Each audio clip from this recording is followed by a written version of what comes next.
Bismillahirrahmanirrahim. Alhamdulillah nahmaduhu wa nasta'inuhu wa nastaghfiruh wa na'udzu billahi min shururi anfusina wa min sayyiati a'malina. May yahdihillahu fala mudilla lahu wa may yudlil fala hadiyalah. Asyhadu an la ilaha illallah wahdahu la syarika lah wa asyhadu anna Muhammadan abduhu wa rasuluh la nabiyya ba'dah. Allahumma salli wa sallim ala nabiyyina Muhammad wa ala alihi wa sahbihi ajma'in amma ba'd. Hadirin dan hadirat serta para pemirsa yang saya hormati, Assalamualaikum warahmatullahi wabarakatuh. Alhamdulillah, kita bersyukur kehadirat Allah Azza wa Jalla sesuai dengan apa yang kita rencanakan bahawa bermula 3 Ogos ini kita akan adakan kuliah online setiap hari. Kita mula dengan hari Isnin hari ini, begitulah seterusnya insya-Allah. Sampai hari Sabtu, kemudian kita sambung lagi minggu hadapan bermula dari Ahad seterusnya. Subjek yang akan kita bahas adalah pembahasan tentang beberapa kitab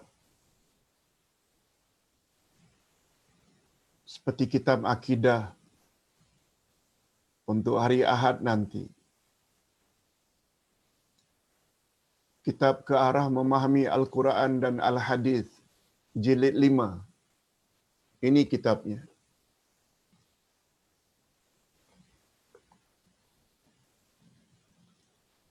Sedangkan esok insya-Allah Al-Asma'ul Husna, begitulah seterusnya tafsir juz 7,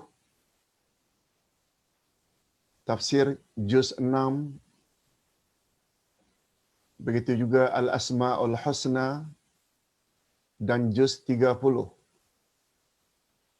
Demikianlah beberapa kitab yang akan kita jadikan sebagai rujukan, dan semua kitab itu adalah kitab yang Ustaz telah tulis dan jadikan rujukan utama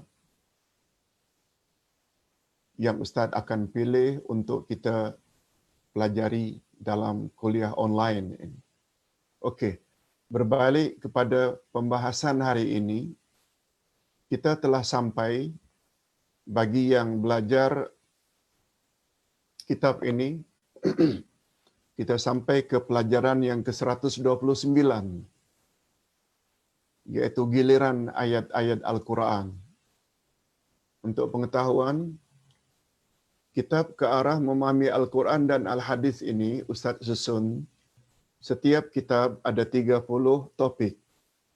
Dari 30 topik ini, 15-nya ayat Quran dan 15-nya topik tentang hadis Nabi. Jadi Isnin hadapan insya-Allah tentang hadis Nabi pula. Okey, hari ini kita akan belajar buku ini yang Ustaz ajar di KJPA.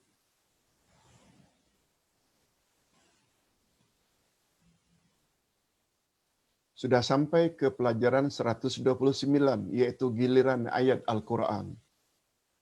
KJPA maksudnya Kelab Golf Perkhidmatan Awam di Bukit Kiara. Jadi sambungan untuk jemaah KJPA iaitu di bawah tajuk memahami agama melalui manhaj yang betul. Bagus juga Ustaz sebutkan di sini, walaupun ini adalah lanjutan dari pelajaran KJPA yang Ustaz sudah ajar di sana lebih 20 tahun dengan beberapa topik, kami sudah sampai sebelum KPK dulu, sebelum PKP dulu, ayat atau pelajaran 128. Sekarang sambungannya 129. Di bawah tajuk memahami agama melalui manhaj yang betul. Walaupun ini adalah pelajaran sambungan untuk jamaah KJPA, namun manfaatnya adalah untuk semua. Walaupun mereka yang tidak belajar di KJPA, oleh sebab itu, Ustaz senantiasa sertakan. Kalau kita tidak punya buku, Ustaz sertakan dengan nota. Okey, kita teruskan. Untuk membahas topik ini, Ustaz akan bawa satu ayat saja dari surah Al-Ma'idah, iaitu surah yang kelima, ayat yang ke-48. Ustaz bacakan dulu untuk mendapat keberkatan ayat-ayat Allah. Ustaz bacakan dulu, kemudian Ustaz akan beri terjemahan harfiah dan terjemahan maknawiyah atau tafsirannya. A'udzubillahi minasyaitonirrajim. وَأَنزَلْنَا إِلَيْكَ الْكِتَابَ بِالْحَقِّ مُصَدِّقًا لِمَا بَيْنَ يَدَيْهِ مِنَ الْكِتَابِ مُصَدِّقًا لِمَا بَيْنَ يَدَيْهِ مِنَ الْكِتَابِ وَمُهَيْمِنًا عَلَيْهِ فَاحْكُم بَيْنَهُم بِمَا أَنزَلَ اللَّهُ وَلَا تَتَّبِعْ أَهْوَاءَهُمْ عَمَّا جَاءَكَ مِنَ الْحَقِّ لِكُلٍّ جَعَلْنَا مِنكُمْ شِرْعَةً وَمِنْهَاجًا وَلَوْ شَاءَ اللَّهُ لَجَعَلَكُمْ أُمَّةً وَاحِدَةً وَلَكِنْ لِيَبْلُوَكُمْ فِيمَا آتَاكُمْ فَاسْتَبِقُوا الْخَيْرَاتِ إِلَى اللَّهِ مَرْجِعُكُمْ جَمِيعًا فَيُنَبِّئُكُم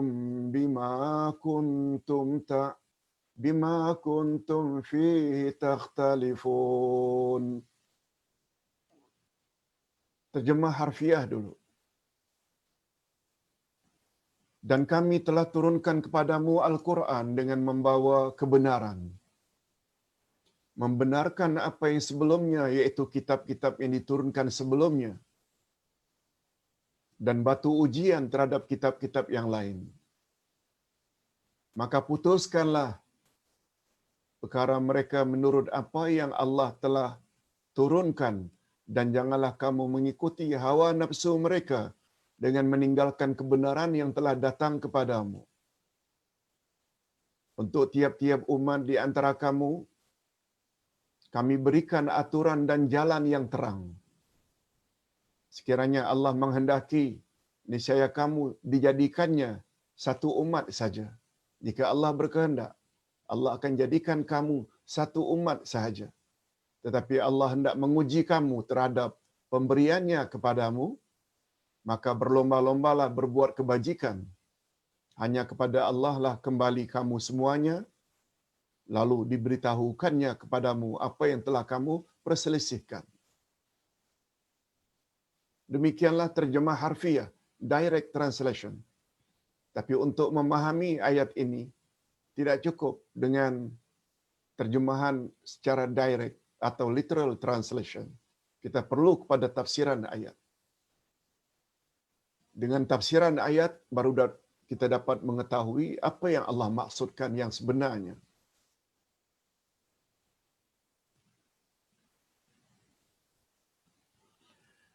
Okey, kita terjemahkan bahagian demi bahagian. Ini yang namanya tafsir atau pengajaran yang dapat kita ambil. Pertama, karena kalau tidak salah, nota ini terdiri daripada 8 muka surat atau 7 muka surat.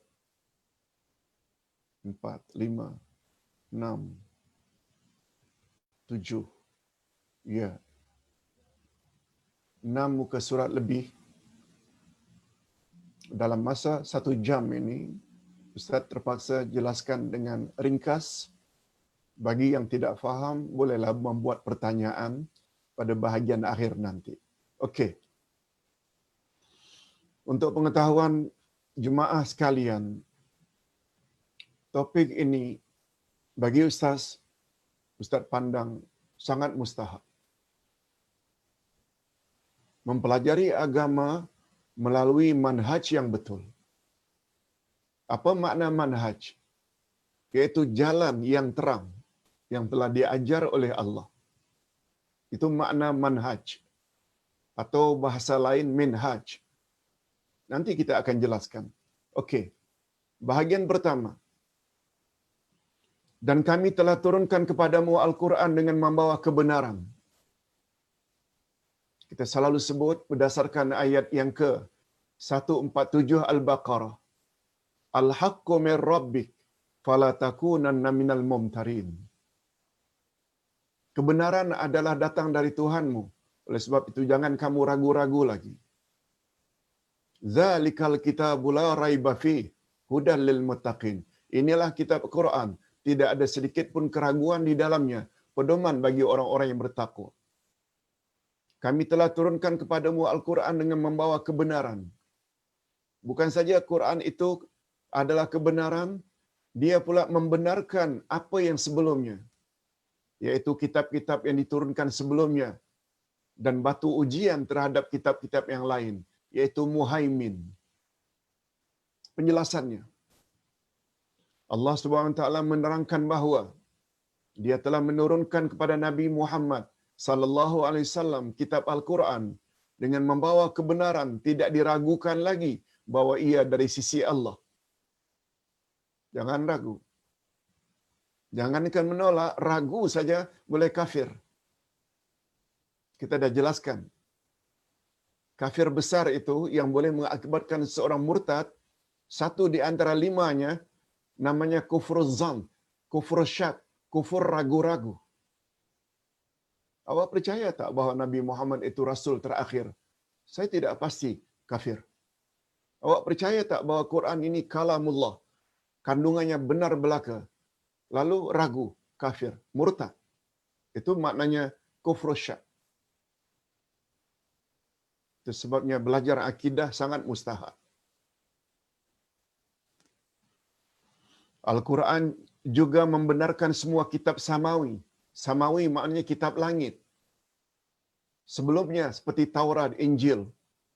Selain itu Al-Quran juga berperanan sebagai muhaimin. Muhaimin maknanya kayu pengukur. Ujian terhadap kitab-kitab terdahulu.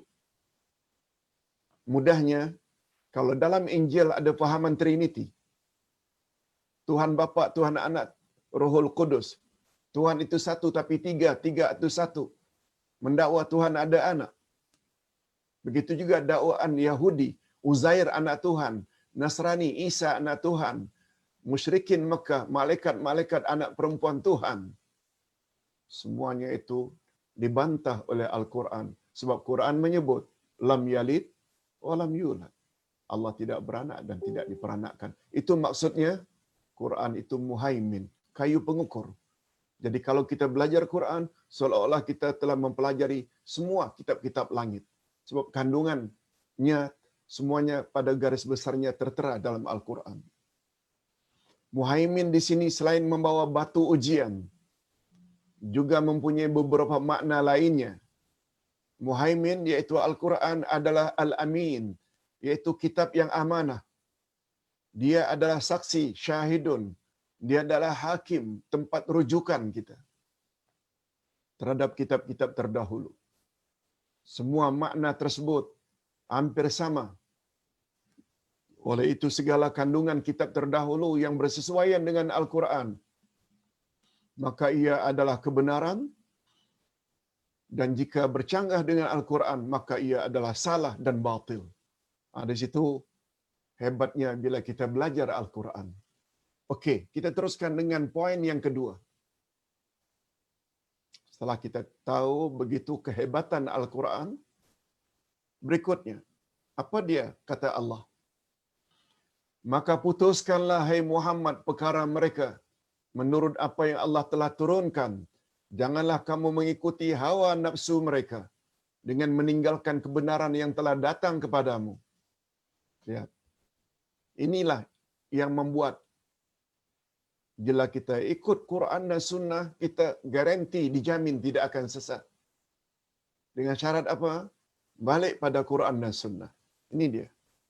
Menurutnya atau maksudnya, menurut Abdullah ibnu Abbas radhiyallahu anhuma, yang disingkatkan dengan Ibnu Abbas, orang yang sangat pakar dengan Al-Quran di zaman Nabi, sehingga mendapat terjemahan, mendapat gelaran turjaman Al-Quran, orang yang paling pakar dengan Al-Quran, Abdullah ibnu Abbas. Apa kata beliau? Pada mulanya Nabi SAW diberi pilihan pada asalnya. Sama ada menetapkan hukum ke atas ahli kitab atau berpaling saja dari mereka. Ada dua pilihan. Buat pilihan, Muhammad. Kamu berpaling saja, jangan peduli mereka.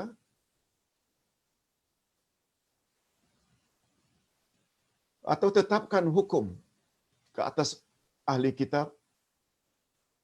Dalam ayat ini, ayat yang kita bacakan tadi, Allah menyuruh baginda sallallahu alaihi wasallam agar menentukan hukum ke atas mereka berdasarkan apa yang Allah telah turunkan kepada baginda, dan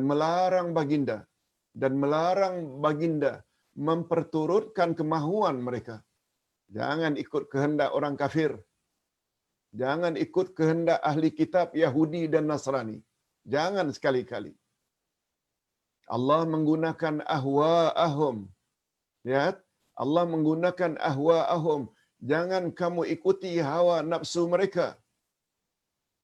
Ini memberi isyarat bahawa pegangan ahli kitab Yahudi dan Nasrani sebenarnya hawa nafsu, bukan ajaran Taurat dan Injil sebenar yang Allah pernah turunkan kepada Nabi Musa dan Isa.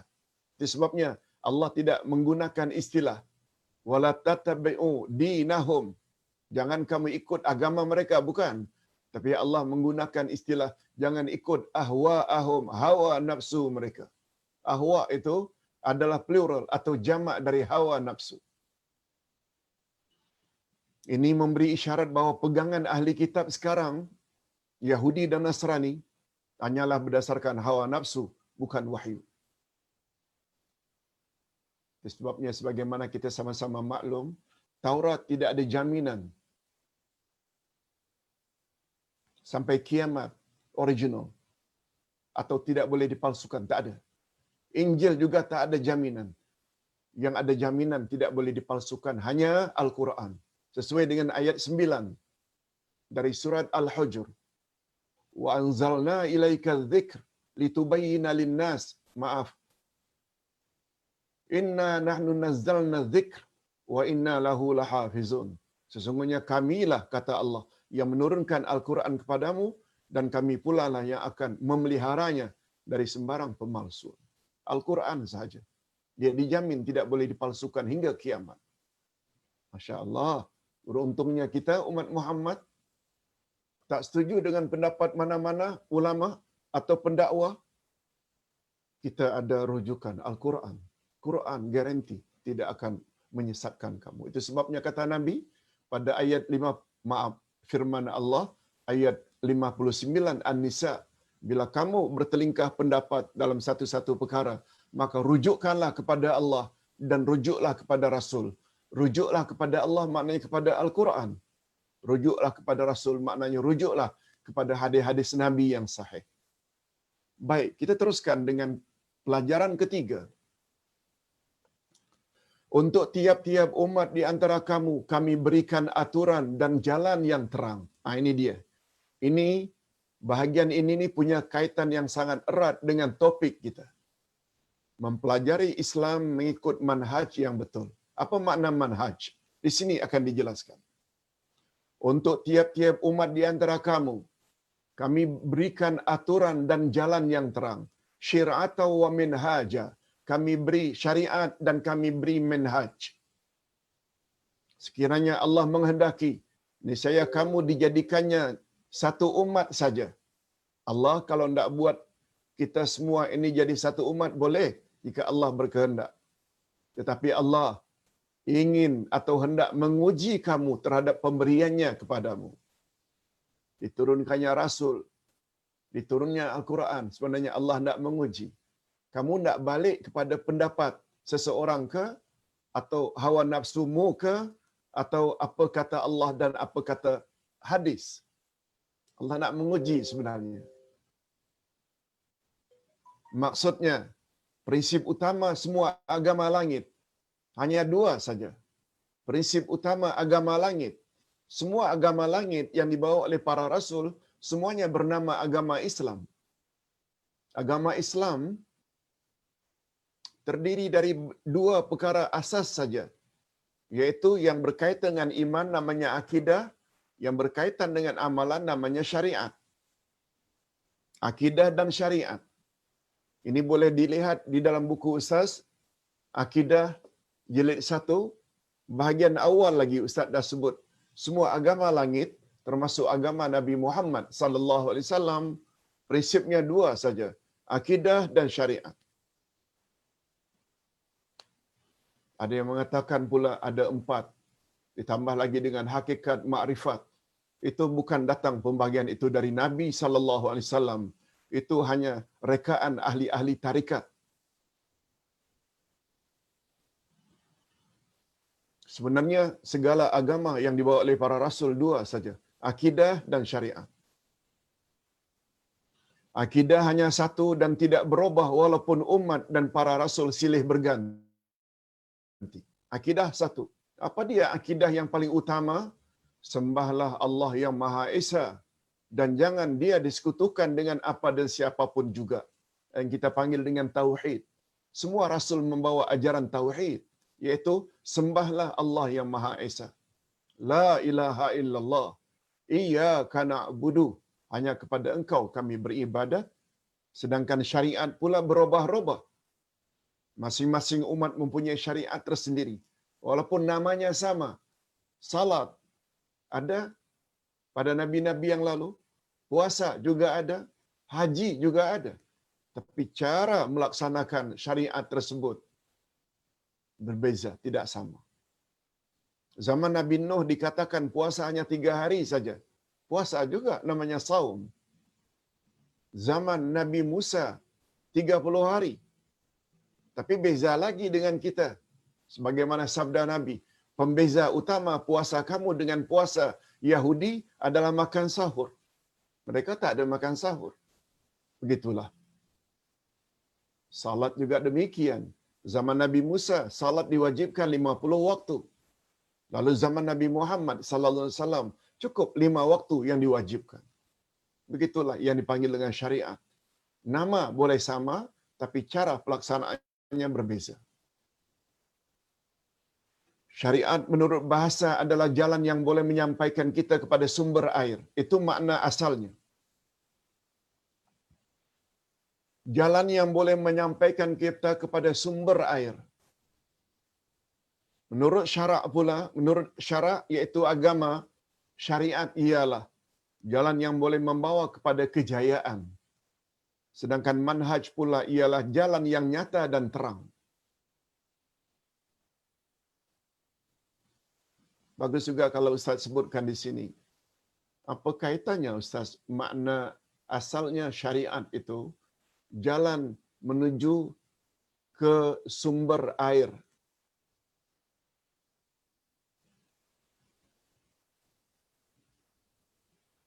Begini contohnya.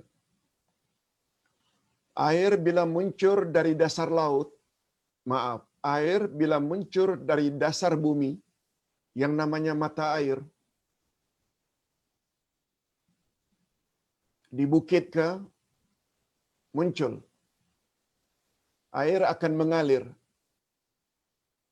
Tabiat air akan mengalir ke bawah. Sambil mengalir, air tersebut akan bawa sampah sarap. Akan bawa najis. Akan bawa sampah. Bermacam-macam kotoran dibawa. Akhirnya semua itu sampai ke muara. Sebabnya bila muara biasanya kita akan dapati airnya keruh, airnya tidak bersih, airnya tidak jernih. Beza tak dengan air dari mana dia keluar? Hulu. Menurut bahasa syariat itu jalan yang boleh membawa kita ke sumber air. Maksudnya kata ulama bahasa, kita ini sudah berada di muara. Agama kita ini sudah bercampur baur. Hulunya mana? Hulunya mana? Air Islam itu keluar yang bersih dan murni itu, yaitu dari zaman Nabi dan zaman para sahabat. Itu sebabnya kata Nabi, sebaik-baik kurun adalah kurunku. Kemudian kurun yang mengiringinya, kemudian kurun yang mengiringinya. Sampai 3 kurun, Nabi stop. Itu yang namanya salafus saleh. Itu di hulu. Lalu setelah zaman Nabi, sahabat tabi'in, atba' tabi'in, dah mula orang Islam masuk ke agama lain, agama asing. Ketika memasuki agama Yahudi ke Nasrani ke Hindu ke Majusi ke, mereka bawa ajaran-ajaran lama mereka masuk dalam Islam, membuat ajaran Islam menjadi tidak pure lagi, tidak murni lagi. Bercampur. Tak usah jauh-jauh lah. Islam datang ke Nusantara, setahu Ustaz, dibawa oleh pedagang-pedagang dari Hadramaut, singgah pertama sampai di kawasan Medan sana, namanya Pasai dan Perlak, pada tahun 1292 Masehi. Pada saat itu Nusantara termasuk Malaysia, Pulau Sumatera, Pulau Jawa, Kalimantan, Sulawesi, semuanya beragama Hindu. Sebagaimana kita sama-sama maklum ada kerajaan Mojopahit, Sriwijaya, Mataram, semuanya itu kerajaan Hindu. Lalu sedikit demi sedikit umat Islam Nusantara memeluk Islam, tapi mereka masih bawa lagi pahaman-pahaman Hindu yang mereka dulu telah biasa lakukan. Alhamdulillah, mereka memeluk Islam, tapi mereka berada di kawasan muara. Islam yang original itu tidak mereka dapati sepenuhnya. Apalagi cara penyampaian zaman itu terhadap ajaran Islam, kadang-kadang melalui wayang kulit, kadang-kadang melalui gamelan, kadang-kadang melalui ini dan itu, budaya tempatan. Bukan langsung kembali pada Quran dan Sunnah sebagaimana pada hari ini. Oleh sebab itu, apabila kita tidak kembali kepada muara, sumbernya air, iaitu zaman Nabi dan para sahabat, tabi'in dan atba'ut tabi'in yang dipanggil dengan salaf, besar kemungkinan Islam kita dah bercampur baur dengan adat istiadat agama lain. Itu yang dimaksudkan. Nanti insya-Allah kita akan bahas secara tersendiri bab tersebut. Oleh sebab itu sangat beruntung kita pada hari ini kita belajar Islam ikut manhaj yang betul, iaitu mari kita balik pada Quran dan Sunnah. Yes, itu maksudnya. Ibnu Al-Jauzi berkata, menurut Ibnu Qutaibah bahwa syariah dan syariat dengan makna yang sama. Syir'ah dalam Al-Quran, syir'atau wa minhaja, dengan makna syariat, iaitu peraturan dalam beramal. Malahan ada pula yang berpendapat bahwa syir'ah atau syariat itu sama dengan makna manhaj, dengan makna yang sama. Boleh. Demikian komen ulama tafsir. Allah Subhanahu Wa Taala mampu menjadikan syariat hanya satu saja. Bukan tak boleh. Boleh. Jika dia berkehendak. Tetapi syariat dari sisi Allah berbeza-beza bagi setiap umat. Apa tujuannya? Tujuannya untuk menguji siapa di antara mereka yang patuh dan siapa pula yang ingkar. Mudah-mudahan kita termasuk ke dalam golongan orang-orang yang patuh dan taat. Segala yang datang daripada Allah dan Rasulullah, kalau hadis itu sahih, sikap kita tidak lain sami'na wa ata'na. Kami dengar dan kami patuhi. Okey, kita teruskan dengan pengajaran yang keempat. Maka berlomba-lombalah berbuat kebajikan. Hanya kepada Allah lah kamu semua akan kembali. Lalu diberitahukannya kepadamu apa yang telah kamu perselisihkan itu. Semua kita tahu, bila kita mati, kita akan balik pada Allah. Inna lillahi wa inna ilaihi raji'un. Balik bukan sebarang balik. Balik untuk dihisap. Balik untuk ditanya apa yang kita telah lakukan ketika di dunia dulu. Patuh dengan Quran Sunnah atau menolak. Atau ta'assub kepada guru, kepada nenek moyang. Terikat dengan adat istiadat. Walaupun adat istiadat itu bercanggah dengan Quran dan Sunnah, semua akan ditanya. Semua akan ditanya. Nah, jawablah nanti.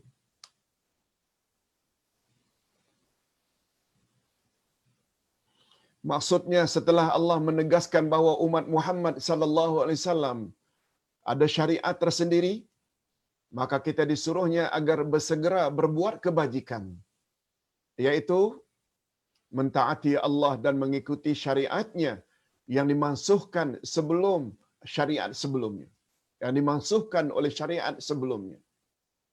Syariat-syariat Allah banyak yang dimansuhkan, yang dikanselkan oleh Yahudi dan Nasrani. Sebab hanya kepada Allah kita semua akan kembali pada hari kiamat. Pada hari itu Allah akan menjelaskan apa yang kita perselisihkan tentang al-haq, kebenaran yang datang daripada Allah, tapi kita berselisih pendapat. Allah akan tanya nanti. Dan Allah akan jelaskan mana yang benar. Siapa yang mengikuti kebenaran yang diturunkannya akan dibalasi dengan balasan setimpal. Demikian juga sebaliknya, siapa yang mengingkari kebenaran akan disiksa. Na'udzubillah min zalik. Mudah-mudahan kita termasuk ke dalam golongan orang-orang yang mentaati senantiasa apa yang datang dari Allah dan apa yang datang dari Rasul sallallahu alaihi wasallam. Nah, sekarang pembahasan apa makna manhaj. Perkataan manhaj atau boleh juga dalam bahasa Arab dipanggil minhaj. Manhaj boleh, minhaj juga boleh. Dia berasal dari perkataan nahaja yanhaju nahjan wa nuhujan. Artinya wadaha, terang. Ia juga membawa makna istabana, nyata. Jadi makna manhaj atau minhaj ialah jalan yang terang. Yang dalam bahasa Arabnya disebut at-tariqul wadih. At-tariq, jalan, al-wadih itu terang dan nyata, clear.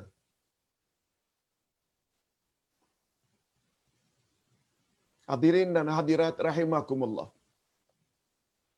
Agar lebih jelas lagi makna manhaj atau minhaj, baik juga kalau kita perhatikan pandangan Hanswell dalam kamus Arab English, dalam kamus Arab English yang ditulis oleh Hanswell. Apa kata beliau? Manhaj atau minhaj, bentuk jamaknya manahij. Manahij itu plural dari manhaj atau minhaj. Maknanya adalah open, terbuka. Plain, yaitu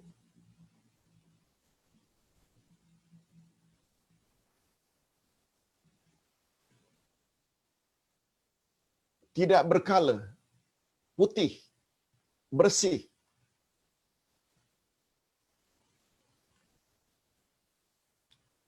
Easy road, jalan yang mudah dilalui.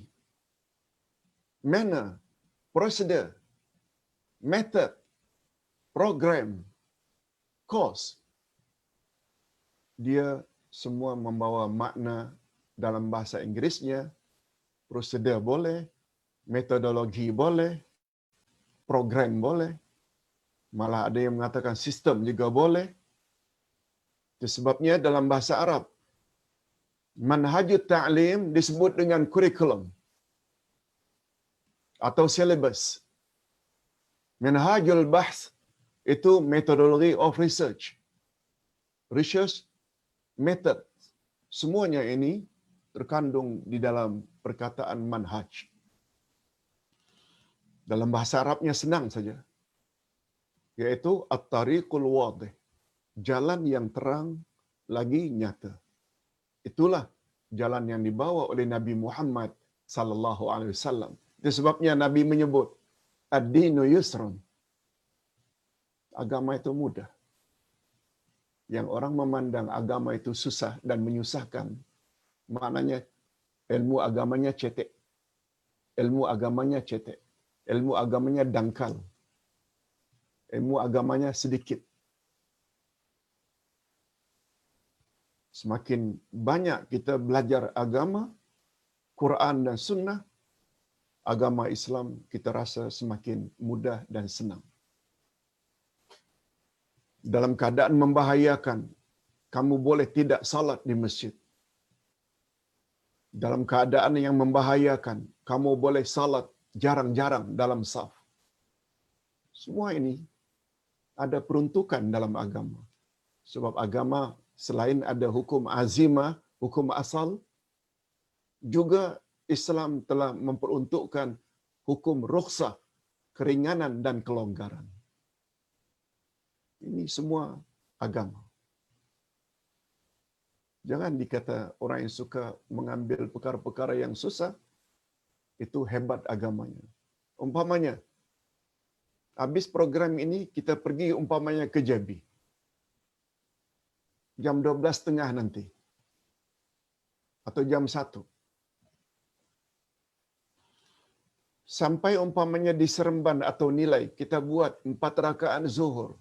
Kita tidak buat pula nanti sampai di Johor nanti asarnya jam 5. Boleh, bukan tak boleh. Tapi agama kata untuk jarak kali Kuala Lumpur, Johor Baru, kamu boleh jamak dan qasar. Orang yang paham agama, dia akan jamak qasar. Sebab Umar pernah ditanya oleh seseorang, ayat Quran yang menyebut, bila kamu merasa bimbang diganggu oleh orang kafir, tidak salah kamu kasarkan salatmu. Jika kamu bimbang diganggu oleh orang kafir, Umar ditanya. Umar jawab, aku akan jawab kamu sebagaimana jawaban Nabi terhadapku ketika aku ajukan soalan yang sama. Ya Rasulullah, ayat berbunyi, tidak berdosa kamu mengkasarkan, memendekkan salatmu bila kamu bimbang diganggu oleh orang kafir. Tapi sekarang kan sudah tidak ada lagi gangguan dari orang kafir, kita boleh salat di mana-mana. Apakah kasar ini masih lagi berkuat kuasa? Masih lagi dibolehkan? Apa kata Nabi? Sadaqatum minallahi faqbalu sadaqata. Itu adalah sedekah dari Tuhanmu, pemberian dari Tuhanmu, anugerah dari Tuhanmu. Kasar itu, memendekkan salat 4 menjadi 2, anugerah ilahi. Oleh sebab itu, terima sajalah sedekah dari Tuhanmu. Dan atas jawaban Nabi itu, Imam Malik berkesimpulan. Apa kata Imam Malik? Siapa yang melakukan perjalanan jauh, lalu tidak mau kasar, dia kufur nikmat. Dia kufur nikmat. Diberi keringanan tak terima. Oh, kononnya bila kita buat lengkap 4 rakaat makin afdal, sangat bercanggah statement itu. Justru kasarlah menunjukkan ilmu orang tersebut tinggi. Allah berfirman pada ayat 184 dari surat Al-Baqarah. Yuridullahu bikumul yusra wa la yuridu bikumul usra. Allah menginginkan kemudahan kepadamu dan Allah tak mau menyusahkan kamu. Jadi yang Allah suka itu yang mudah, bukan yang susah-susah. Untuk itu dalami agama dengan manhaj yang betul. Ini dia. Manhaj maknanya perjalanan yang terang yang dibawa oleh Nabi. Okey. Kalau dalam urusan agama, manhaj atau minhaj adalah jalan yang jelas dan terang, tanpa sedikit pun ada kesamaran. Ini sebagaimana firman Allah dalam surat Al-Maidah ayat 48 di atas, likullin ja'alna minkum syir'atan wa minhaja, untuk tiap-tiap umat di antara kamu kami berikan aturan dan jalan yang lurus. Yes, itu dia. Kita bukan cakap suka-suka hati, tapi Allah yang cakap. Itu sebabnya kalau sekedar baca Quran tapi tidak faham maknanya, malah Ustaz berani mengatakan, baca Quran, lalu kita baca juga terjemahan di sampingnya, iaitu hanya terjemahan harfiah, literal translation, masih belum cukup lagi. Sebab kita perlu kepada terjemah maknawiyah yang dipanggil dengan tafsir. Ini dia tafsiran.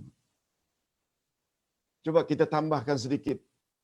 Ustaz ada tulis ini sebenarnya kepentingan mengetahui manhaj. Ustaz tulis di dalam kitab Ustaz Akidah Ahli Sunnah wal Jamaah jilid 3. Yang tadi itu jilid 1, ada 2, ada 3. Yang ketiga Ustaz ada sebut kepentingan mengetahui manhaj. Juga Ustaz ada sebut pada buku 1, kepentingan mengetahui manhaj. Coba perhatikan. Sebagaimana telah dijelaskan di atas bahawa perkataan manhaj mempunyai beberapa makna, antara lain prinsip dasar, skema, program, prosedur, sistem, metod, kurikulum dan lain-lain. Ini memberi isyarat bahawa kajian tentang sesuatu tidak mungkin akan sempurna, tidak akan mencapai matlamat sebagaimana yang diharapkan jika kajian itu tidak menitik beratkan dari sudut manhajnya. Caranya, cara mana kita mesti lalui? Kalau kita selidik sesuatu, research sesuatu, tak betul cara kita research, dia tidak akan ke mana, tidak akan menghasilkan hasil yang memuaskan. Lebih-lebih lagi, jika perkara yang dibincangkan itu menyangkut persoalan yang sangat asas, yaitu akidah Islamiyah. Masalah akidah lagi.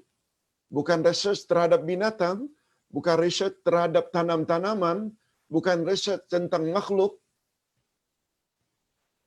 Ini research tentang keyakinan kita. Keyakinan pula yang berkaitan dengan alam ghaib. Kalau manhajnya tidak betul, boleh membawa kepada syirik. Na'udzubillah min zalik.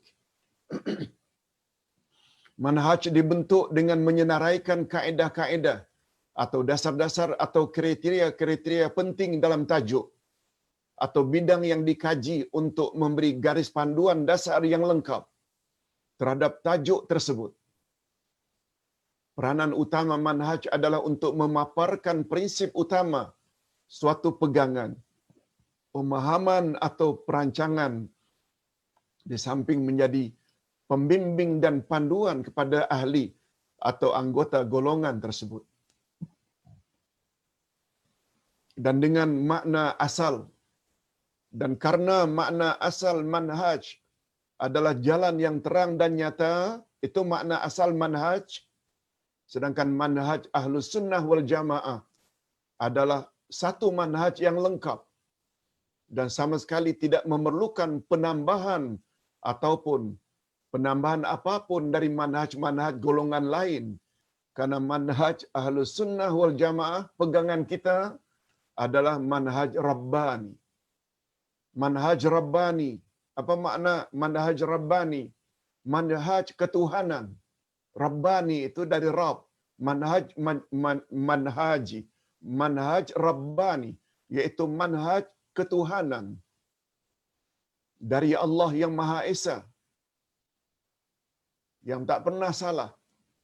Dan manhaj itu pula dibawa oleh Rasulullah yang amanah, Al-Amin, dan telah pun diterima pakai oleh para sahabat Nabi, tabi'in dan atba'ut tabi'in hingga pada kurun-kurun terbaik, iaitu pada 3 kurun yang terbaik. Yang pertama Hijriah, 3 kurun pertama Hijriah. Sebagaimana sabda Nabi dalam hadis sahih riwayat Imam Muslim, khairul quruni qarni. Ada riwayat lain khairun nasi qarni, summal ladzina yalunahum summal ladzina yalunahum. Sebaik-baik kurun adalah kurunku. Riwayat lain, sebaik-baik manusia adalah manusia yang sezaman denganku, sekurun denganku. Kemudian kurun berikutnya, kemudian kurun berikutnya. Adapun faedah mengetahui manhaj, ini dia faedahnya. Apa guna kita belajar manhaj, Ustaz? Antaranya ialah, pertama, dapat menambah keyakinan. Dapat menambah keyakinan diri dan akan tabah menghadapi dugaan, karena memahami manhaj Ahlus Sunnah wal Jamaah sama dengan mengetahui jalan mana yang patut ditempuh untuk mencapai keredaan Allah. Itu sebabnya dalam kita menyampaikan ayat Quran dan hadis Nabi yang sahih, lalu orang cemoh kita, orang caci kita, orang gelar kita dengan bermacam-macam gelaran. Istilah orang Malaysia, kita buat de aja. Jangan ambil peduli. Sebab matlamat kita adalah reda Allah, bukan reda manusia. Itu dia. Bila kita tahu manhaj. Tapi setelah kita tahu, itu kata Allah, itu kata Rasul, dicemoh sedikit saja goyang. Itu maknanya orang yang tak faham manhaj. Tak kental hatinya. Tak cekal dalam memperjuangkan kebenaran. Yang kedua, mampu meletakkan sesuatu perkara pada tempatnya yang lebih sesuai. Karena memahami manhaj akan mengajar kita untuk memberi keutamaan perkara-perkara yang patut didahulukan. Hadirin dan hadirat, serta para pemirsa yang saya hormati.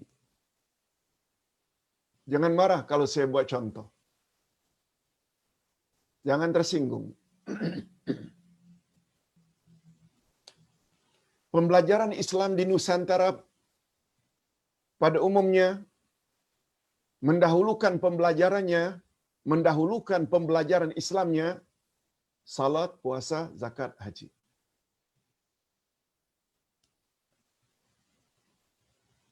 Setelah mengucap 2 kalimat syahadat.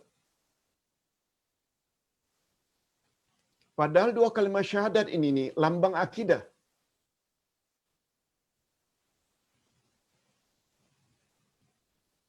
Keyakinan yang mantap terhadap 2 kalimat syahadat, maka kita lakukanlah syariat yang Allah suruh sebagaimana yang diajar oleh Nabi, salatnya lillahi ta'ala dan ikut cara Nabi, puasanya karena Allah ikut cara puasa Nabi, zakatnya, hajinya, umrahnya, semuanya berdasarkan 2 kalimat syahadat.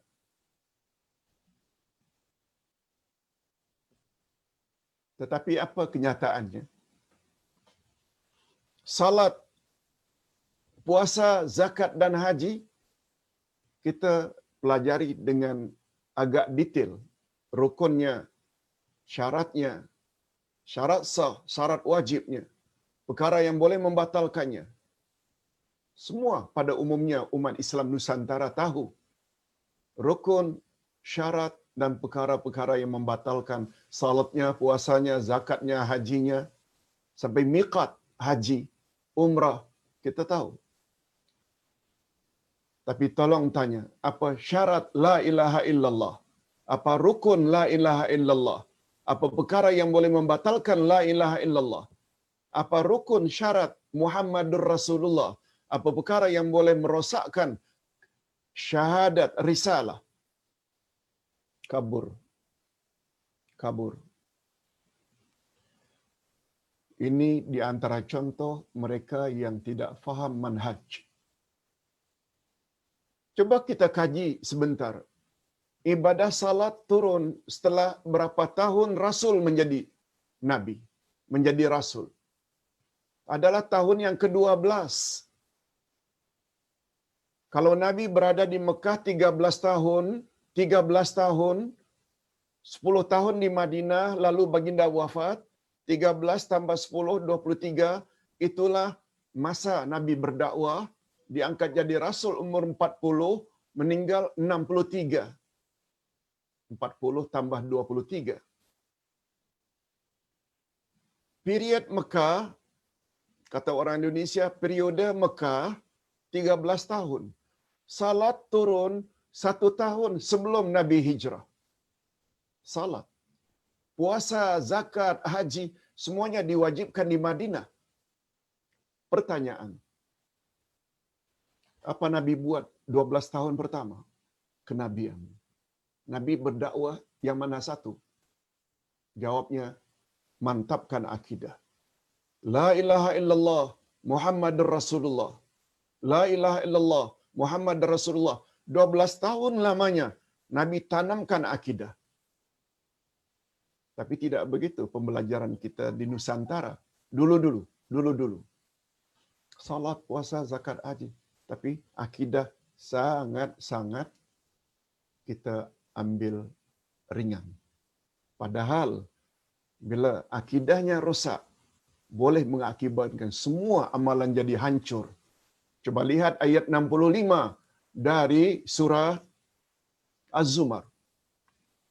La in asyrakta la yahbatanna amaluk wa la takunanna minal khasirin. Bila rosak akidahmu dengan syirik, maka hancur musnah seluruh amalanmu. Itu sebabnya untuk pengetahuan jemaah, Ustaz mendapat permintaan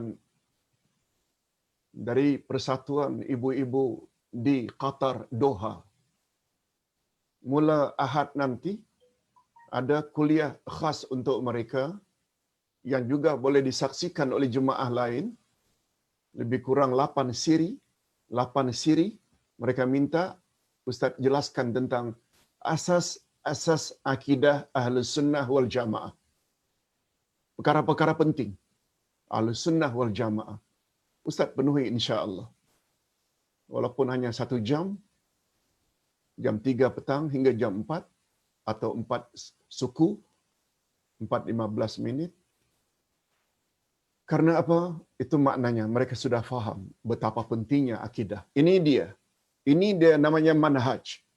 Manhaj itu kita mesti dahulukan mana yang kita patut dahulukan. Sebagaimana semua kita tahu, wajib perlu didahulukan daripada sunat. Meninggalkan yang haram hendaklah didahulukan daripada makruh. Fardu ain hendaklah didahulukan dari fardu kifayah. Itu maknanya orang yang faham manhaj. Kita teruskan.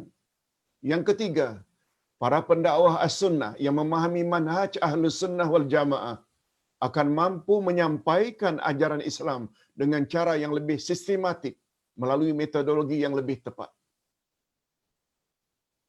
Itu sebabnya termasuk manhaj menyesuaikan pembahasan dengan keadaan. Itu sebabnya tadi kita dah sebut, di antara makna manhaj adalah kurikulum, syllabus. Betul tak? Untuk tadika ada syllabusnya. Sesuai dengan cara berfikir anak tadika. Bila meningkat sedikit, anak sekolah rendah, sekolah dasar kalau di Indonesia, ada kurikulumnya. Sekolah menengah ada kurikulumnya, lebih tinggi sedikit. Universiti lebih tinggi lagi. Ini namanya manhaj. Kita tidak akan mengajar tadika kurikulum anak sekolah menengah. Kita tidak akan mengajar di universiti manhaj atau kurikulum anak tadika atau anak sekolah rendah. Itu makna manhaj.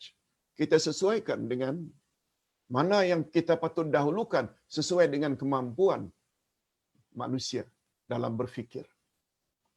Okey, yang keempat, memahami manhaj akan mengurangi perpecahan di kalangan umat. Bila kita dah sama-sama sepakat, yang paling betul itu adalah apa kata Nabi, sebab beliau maksum. Tapi bila kita tidak ada panduan itu, mulalah. Ini kan guru saya yang cakap, takkan dia salah. Padahal itu bercanggah dengan hadis Nabi. Ingat selalu kata-kata imam kita, Imam Asy-Syafi'i. Bila pendapat aku bercanggah dengan hadis yang sahih, campak olehmu pendapatku ke tembok. Ambil hadis yang sahih. Allahu Akbar. Allahu Akbar. Itu orang yang faham manhaj. Sebab ia membawa makna tersirat. Imam Asy-Syafi'i yakin yang maksum hanya Rasulullah. Beliau sendiri tidak maksum. Boleh tersalah dan boleh tersilap. Hadirin dan hadirat rahimakumullah. Nah sebaliknya, apa pula akibatnya bila jahil manhaj? Ini dia. Akibat daripada jahil atau kurang faham tentang manhaj atau prinsip dasar akidah Ahlus Sunnah wal Jamaah, maka timbullah beberapa perkara negatif seperti berikut. Antaranya, pertama, pendukung As-Sunnah akhirnya menjadi kabur tentang perkara apa yang sepatutnya mereka beri keutamaan atau prioriti dalam pegangan mereka. Ini yang Ustaz sebutkan tadi. Karena tak faham manhaj, mereka utamakan ibadat daripada akidah. Orang yang faham manhaj, jangankan mendahulukan ibadat dari akidah. Lebih-lebih lagi bila mendahulukan tarikat daripada akidah. Tarikat, tasawuf didahulukan daripada akidah. Semuanya itu belakangan. Akidah mesti dahulu. InsyaAllah bila akidah sudah mantap, ibadat sebagaimana yang diajar oleh Rasul, automatically, biasanya kita akan mendapat pensucian jiwa. Apalagi bila kita faham tafsir Al-Quranul Karim. Tazkiyatun nafs. Yang kedua, bila jahil manhaj, pendukung-pendukung as-sunnah akan mudah terjebak dalam perkara khilafiyah fiqhiyah atau perselisihan isu-isu furu' atau cabang-cabang yang remeh-temeh yang diharuskan beristihad tentangnya. Kita sudah tidak bincang lagi usalli ke tak usalli, baca kunut subuh ke tak baca kunut subuh. Kita dah tak bahas itu lagi dah, bahawa perkara itu perkara furu'.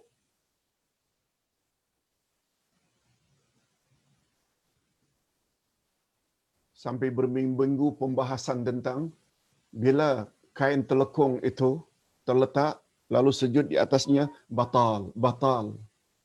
Siapa yang cakap? Imam Asy-Syafi'i yang cakap, bukan Rasul yang cakap. Rasul hanya cakap, hendaklah kamu sujud di atas 7 tulang atau 7 anggota. Lalu Nabi tunjuk dahi bersama dengan hidung, 2 tangan, 2 lutut dan 2 ujung-ujung jari. Asalkan kita letakkan ketujuh-tujuh anggota itu dengan menekan ke bumi, sah. Lapik ke tak lapik ke, Nabi tak ada sebut. Cuma pemahaman Imam Asy-Syafi'i, hendaknya jangan berlapik dahi ini dengan sesuatu yang dia bergerak bersama. Silakan kalau kata Imam Syafi'i yang kata batal. Tapi jangan kata Rasul yang kata itu batal. Nabi tak pernah sebut. Nabi hanya sebut letakkan 7 anggota. Tak pernah sebut Nabi sebut dahi itu berlapik ke tak berlapik. Cuma memang sebaiknya kita bukalah. Hadirin dan hadirat serta para pemirsa yang saya hormati. Itu semua pembahasan furu'. Masalah gerak-gerakkan jari, yang tak gerakkan jari, katanya begini, cara gerak-gerak, semua ini furu'. Jangan terlalu kita besar-besarkan perkara ini. Beramallah. Malah bagi ingin salat secara 4 rakaat, tidak jamak, tidak kasar, silakan. Tapi kami punya pandangan better, yang lebih baik adalah jamak dan kasar bila perjalanan jauh. Jangan akhirnya menjadi perbalahan di antara kita. Orang yang tahu manhaj, dia tidak akan berbalah dalam perkara-perkara furuk. Yang ketiga, para pendakwah as-sunnah yang jahil manhaj. Ini yang lebih berbahaya. Bila pendukung sunnah yang jahil manhaj akan memarakkan lagi perpecahan umat hatta di kalangan pendukung sunnah itu sendiri. Kalau kita pendukung sunnah berbalah beberapa perkara dengan pembuat bid'ah, penyebar bid'ah, itu masih dianggap wajar-wajar saja. Tetapi kadang-kadang sesama pendukung sunnah kita berpecah. Perkara yang dipertikaikan itu bukan perkara asas pula itu. Allahu Akbar. Sayang. Nah sekarang kita ingin tahu sedikit manhaj Ahlus Sunnah dalam talaqi dan istidlal. Apa pula maksudnya Ustaz? Okey. Di antara manhaj yang paling utama untuk diperkatakan untuk menentukan perjalanan suatu puak itu suatu kebenaran atau kesesatan ialah manhaj talaqi dan istidlal. Apa dia Ustaz? Kami tak pernah dengarlah ada manhaj talaqi dan istidlal. Manhaj ada macam-macam. Tadi kita dah sebut, manhaj itu jalan yang terang. Ada manhaj anaqidah, ada manhaj ibadah, ada manhaj apa lagi? Akhlak. Ada manhaj talaqi wal istidlal. Okey, kita fokus kepada manhaj talaqi dan istidlal, iaitu sistem atau prinsip dasar dalam pengambilan dalil. Istidlal maknanya pengambilan dalil dan hujjah sebagai sumber rujukan. Ini yang paling mustahak. Selain manhaj akidah, selain manhaj akidah, manhaj ibadat, manhaj akhlak, maka manhaj talaqi wal istidlal termasuk manhaj yang paling penting untuk membezakan Ahlus Sunnah wal Jamaah dengan puak-puak yang lain. Dalam bahasa singkat, kita yang berpahaman Ahlus Sunnah wal Jamaah, manhaj kita dalam istidlal dan talaqi, iaitu manhaj mengambil rujukan, beza dengan Syiah. Kita kepada Quran dan Sunnah Nabi. Kalau tidak ada pun ada namanya ijma' dan qiyas. Syiah tidak. Kalaupun mereka kata Al-Quran, Quran menurut Syiah 17,000 ayat. Tak sempurna menurut Syiah. Yang 6,000 ayat lebih ini. Bagi kita pula, Quran tidak boleh dipalsukan. Quran yang ada sekarang itulah Quran zaman Nabi sallallahu alaihi wasallam. Sebab Allah jamin dia tidak boleh dipalsukan. Syiah pula Quran mereka 17,000 ayat. Sila lihat kitab mereka, Usulul Kafi. Kitab Usulul Kafi bagi mereka itulah kitab rujukan hadis Nabi, bukan Bukhari dan Muslim. Coba lihat pengambilan sumber referensi kita dengan Syiah beza. Macam mana hendak bertembung? Macam mana hendak bersatu? Macam mana hendak bertemu? Ini belum lagi antara kita Ahlus Sunnah wal Jamaah dengan golongan liberal. Golongan liberal rujukannya akal. Liberal kan sama dengan Mu'tazilah. Meletakkan akal mengatasi ayat Quran dan hadis Nabi. Itu Mu'tazilah. Nama lama, nama baru ini Islam modern mungkin Islam liberal, kononnya moderate. Hati-hati. Jadi Syiah. Hati-hati. Jadi Islam liberal. Ahlus Sunnah wal Jamaah tidak begitu. Mereka akan rujuk pada Quran dan Sunnah. Kalau tidak ada baru ijma' ulama' dan qiyas. Itu yang dimaksudkan. Di sini akan dipaparkan secara ringkas beberapa prinsip manhaj talaqi dan istidlal menurut Ahlus Sunnah wal Jamaah. Pertama, menurut semua ilmu, menerima semua ilmu yang bersesuaian dengan Al-Quran dan As-Sunnah. Ini dia manhaj kita Ahlus Sunnah wal Jamaah.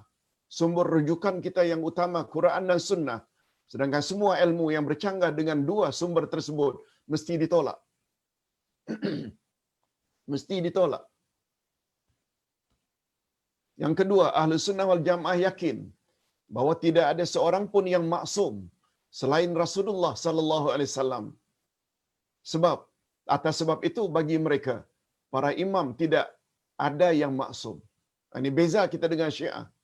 Syiah punya pendapat 12 keturunan Sayyidina Ali, imam-imam 12 itu yang menjadi pegangan utama Iran. Itu sebabnya Syiah Iran dipanggil Syiah 12 imam. Sebab keyakinan mereka 12 imam keturunan Sayyidina Ali semuanya maksum. Lihat. Itu sebabnya apa kata imam? Sami'na wa ata'na. Kita tidak. Imam cakap macam mana pun, kita sesuaikan dengan apa kata Quran dan apa kata Sunnah. Ini namanya manhaj.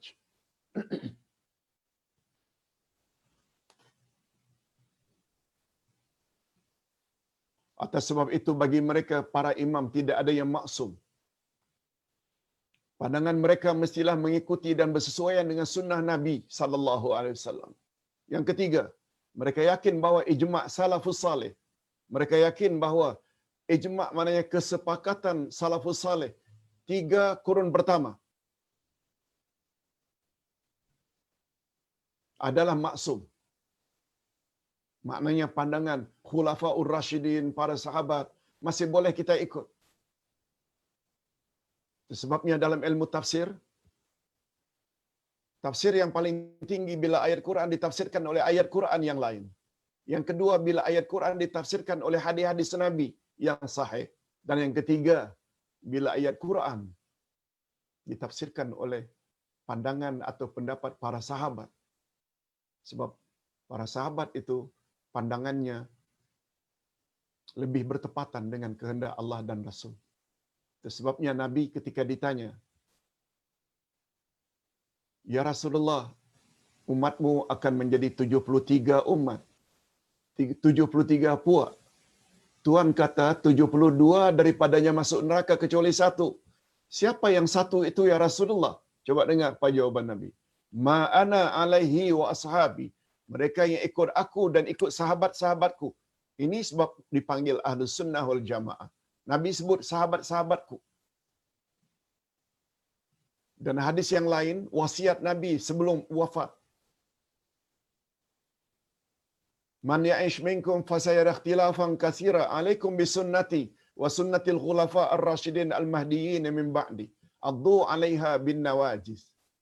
Bila kamu punya umur panjang, kamu akan temui banyak perbalahan dalam urusan agama. Kalau ingin selamat ketika itu, ikut saja sunnahku dan sunnah khalifah ar-rasyidin sesudahku. Nabi sebut Abu Bakar, Umar, Uthman dan Ali. Syiah pula kata Abu Bakar dan Umar ni dia tak ubahnya bagaikan gandingan Fir'aun dan Haman. Macam mana kita tidak boleh sama? Itu sebabnya bila ada ahli sunnah yang beranggapan, oh ahli sunnah wal jamaah dengan Syiah ini perbezaannya kecil saja. Sorry lah kalau Ustaz katakan, orang ini jahil. Orang ini tak baca buku Syiah. Bacalah sedikit, baru faham. Itu sebabnya apa yang Syiah buat di Timur Tengah terhadap Syria, terhadap ini. Semuanya karina-karina Syiah. Bekerjasama dengan Yahudi untuk membantai Ahlus Sunnah wal Jamaah. Na'udzubillah min zalik. Yang ketiga, mereka yakin bahawa ijma' salafus salih adalah hujjah syara'iyah yang wajib diikuti oleh generasi sesudah mereka. Yang keempat, mereka tidak menetapkan suatu pernyataan atau apapun hasil ijtihad kecuali setelah dikupas berdasarkan kitabullah, sunnah Rasulullah dan ijma' para sahabat. Yes, mereka tidak letakkan akal ke depan. Semuanya itu mereka letak ke depan Quran, sunnah Nabi dan ijma' para sahabat.